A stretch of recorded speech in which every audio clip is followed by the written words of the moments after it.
altre organizzazioni fuoristradistiche che hanno rinviato i loro impegni e le loro manifestazioni per non creare accavallamenti di eventi.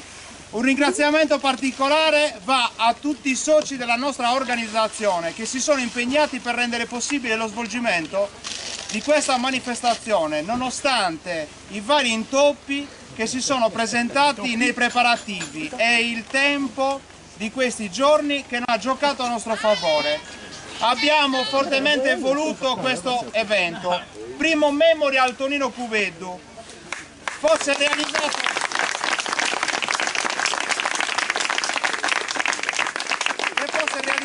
nel Monte di Seneghe, perché è soprattutto in questo monte che a Tonino piaceva radunarsi con i suoi cugini e i suoi amici per praticare questo sport che lo appassionava, lo coinvolgeva tantissimo.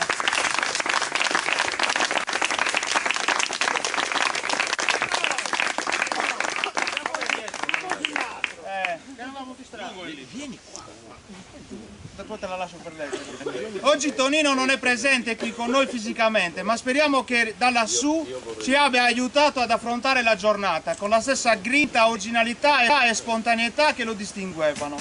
Per questo ci auguriamo di poter ripetere l'evento anche negli anni che verranno e di riuscire a mantenere sempre vivo il suo ricordo anche in questo mondo. Grazie a tutti.